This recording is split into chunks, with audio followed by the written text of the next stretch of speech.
Let's take a look at some classic bishop versus knight battles.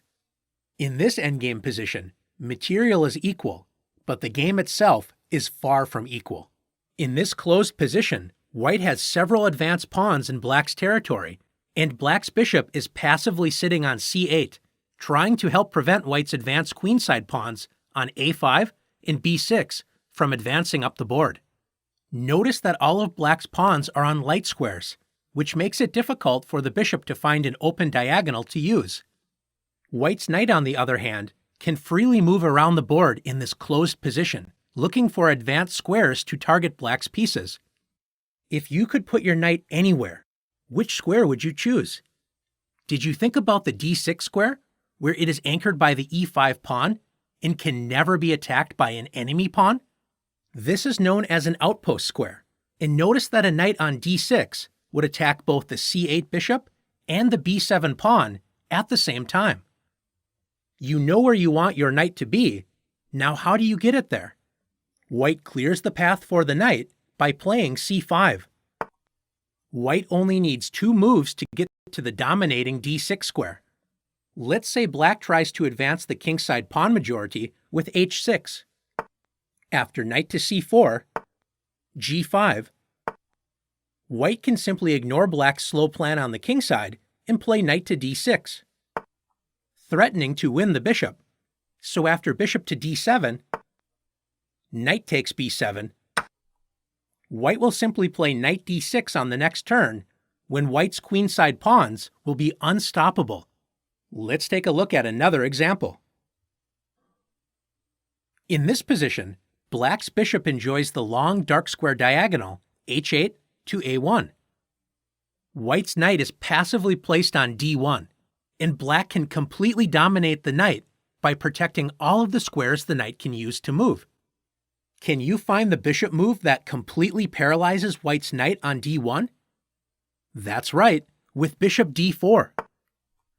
Black's bishop imprisons the d1 knight, prepared to capture the knight if it ever moves.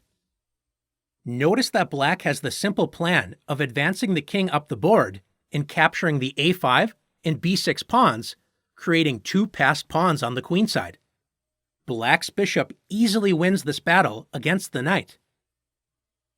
As we said before, open positions typically favor the bishop. In this position, both sides have passed pawns racing up the board. With black to move, black can promote first, but will rush to defeat after a2, h7, and a1 equals queen. Black promotes first, but the new queen is short-lived after h8 equals queen, skewering the king and the queen. Once the king moves, white captures black's queen. What should black have done instead? The bishop advantage in an open position is only a real advantage if you use it. In this position, black has the incredibly strong bishop to c2. It prevents white's pawns from advancing, and it also prevents white's knight from checking black's king.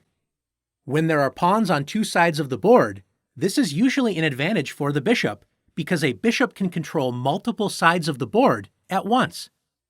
By spending 1 move to eliminate white's counterplay, black is now easily winning after knight to g4 and a2. White plays knight to e3. White's knight desperately tries to eliminate the bishop in order to free the passed pawns.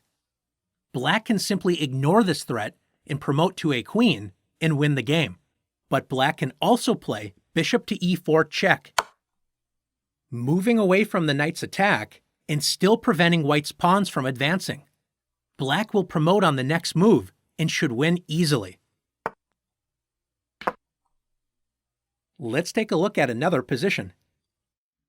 When all of the pawns are on one side of the board, this usually favors the knight, as the knight is a short-range piece and is most effective when it only has to control one area of the board. Black's pawn on c4 is the key target. If white's knight can fork both the king and c4 pawn, white will win the pawn, and with it, the game.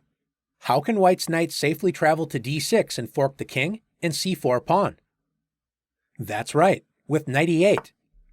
And after bishop e2, knight d6 check, white forks the king and c4 pawn, forcing the black king to move away its protection of the c4 pawn. After king b6, knight takes c4 check, white creates a passed pawn and will likely pick up black's last pawn on b3 with a winning game. Let's take a look at another position. In a bishop versus knight battle, it is important for the knight to find an active post where it can control multiple key squares. White plays knight to b4, with the plan of centralizing the knight on d5. When fighting against the knight, you should do your best to prevent it from finding good, advanced squares to land on, such as the d5 square. Can you see how you can prevent white? e6.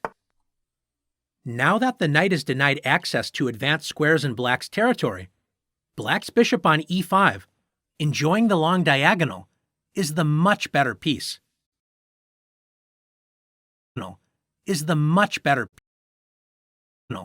Is the much better piece. After knight to d3, white hopes to trade the less effective knight for black's bishop, but is disappointed after bishop to d4. Black's bishop dominates the dark squares in white's territory, which gives black the better game. Let's take a look at a similar position, but with a couple of differences. Notice that black's pawn has moved to e5 and black's bishop is on g7. These two differences are enough to swing the bishop versus knight battle to white's advantage. Black's bishop is now passive, blocked behind the several pawns on dark squares. White's knight has the great outpost square d5 and leaps at the chance to move there with knight to b4. Black's best chance is to try and advance the h6 and g5 pawns up the board, taking more space and opening up some dark squares for black's passive bishop. A big mistake for black is to play a5. This move is a mistake, not only because it forces white to move the knight to a square where it wanted to go anyway, the d5 square. By moving the a6 pawn, notice the b5 square is a new outpost square that the knight can use later in the game. After knight to d5, the knight enjoys the d5 outpost square, where it controls several squares in black's territory, and it cannot be removed by any piece other than the more valuable rook. White's knight dominates black's bishop. Now that you've learned about the biggest rivalry on the chessboard, bishop versus knight, it's your turn to join the bishop versus knight battle.